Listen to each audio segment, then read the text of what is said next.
Hello, I'm Dr. Christopher Ananian, the chairman of breast imaging at Princeton Radiology. And today we're going to be just talking about a couple things regarding breast screening and mammography. During these times, a lot of people are delaying their mammographic screening studies because of the pandemic, because of coronavirus, and it's very important to continue maintaining your annual screening mammograms. The use of the mammograms is very, very important for detecting early breast cancers. And we've discovered that early breast cancers are the best way of detecting and treating breast cancer at its earliest stages. Some common things that we look for are abnormalities within the mammogram, the breast density of the mammogram, and any architectural distortions that might be developing on the mammographic screening. Now, the most important thing is during these times is for the patient to be their best advocate for breast health. Early detection is always improved with careful self screening, and sometimes early cancers can be detected as palpable abnormalities. And even if you start to develop a palpable abnormality, it's very important that you get it tested, you get it evaluated with mammography and ultrasound, because that can be an easy way of detecting cancers. So it's not something that we recommend that you delay.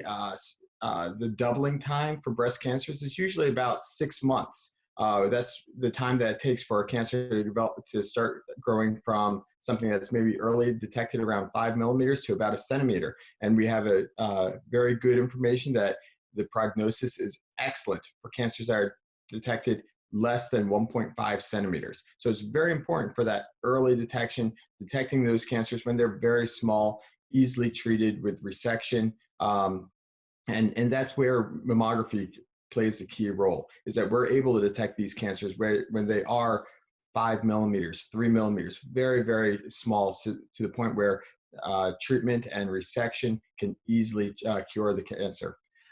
So the best advocate, the patient is their best advocate for detecting breast cancers. So with careful self-examination of the breast, can typically find these cancers at the very, very small early stage. And that's where you want to go for your mammogram, and have both mammographic evaluation and ultrasound. Ultrasound is our best tool for people who come in with a detectable abnormality, because we can put a transducer right where you're feeling. So if you say, I have a lump right here, you put a transducer right there, and we can say, okay, this is what you're feeling, and this is what the abnormality is. Many times it can be something as simple as a cyst. And for cystic lesions, we typically don't do anything about, because they're fluid filled, they're cystic, and we don't typically have to do anything. However, if we determine that this is more of a solid lesion, that's when we end up doing biopsies and further evaluation with that. So the most important thing is, even though people may be feeling that during a pandemic, they want to delay their treatment and they want to delay the mammographic evaluation, it's always recommended, because that's our best way of detecting these early cancers. Now, the other tool that we use with breast cancer is assessment of risks. There are lots of things that can affect an individual's risk for developing breast cancer, and one that we typically will talk about is genetic risk. It's family members. So genetic risk can be either gene mutations such as BRCA1, BRCA2, and those are usually cancers that run in families, and you can do a genetic lineage and determine, okay, yeah, there's a high risk for developing breast cancer.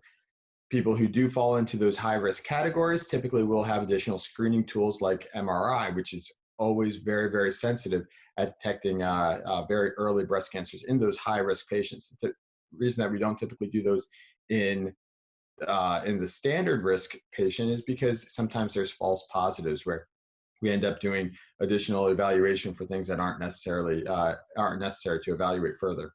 So with those high risk patients, we'll do additional imaging with MRI. But other risk factors also include just general, so apart from gene mutations, there's also genetic risk from family members. And what we typically will do at Princeton Radiology is determine what your genetic risk factors are based on the Klaus score, which looks at first and second degree relatives, and then it'll calculate based on your age, based on the age that the person, your relative developed breast cancer, and it'll determine the your individual risk for that as well. And again, if you're in that high risk category based on a premenopausal parent or close first degree relative developing breast cancer, then additional testing with breast MRI or ultrasound may also be warranted. Other typical breast-related risk factors also include there's hormonal factors, which involves first age of menstruation and age of menopause, because that determines how long your body has been exposed to estrogen. There's breast density, which can typically be a risk factor as well. So that's why it's very important to know what your individual breast density is on mammography. We typically characterize them based on A, B, C, and D. A being predominantly fatty, very easy for mammograms, not a whole lot of breast tissue in there for cancers to develop and hide behind, and all the way up to D, which is very, very dense. And typically I will liken reading a dense breast mammogram to trying to find a white cat in a snowstorm. Cancers typically will show up as white nodules, and if the density of the breast is completely white because it's very, very, very dense, sometimes it can be very difficult to find those early cancers. So in people who do have very dense breast tissue, we typically will recommend doing screening breast ultrasounds, which again is very, very sensitive at finding those early breast cancers underlying very dense breast tissue. So knowing your breast density is very, very important, which again goes back to being your best advocate for your breast health. And so what we'll typically do at Princeton Radiology is we'll determine what your individual risk factors are. We'll look at your breast density and give recommendations on whether you are in those high dense, in a higher dense population. And if so, maybe you will require additional screening breast ultrasound. And then we also have a clinician, a radiologist on site to answer any questions that you might have. And we're always willing to answer questions for you at Princeton Radiology, whether it's you want to understand more about your breast density, you want to understand what we're looking at on your mammography. So it's always good to, if you have any questions, ask.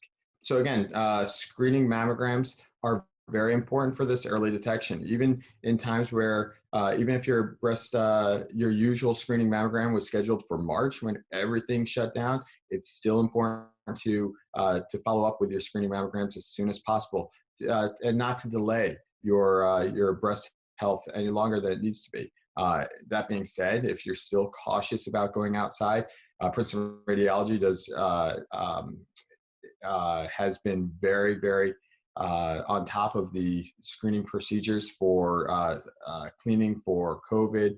We see one patient at a time in our breast center. We do enhanced cleaning between patients to make sure that there's no exposure there.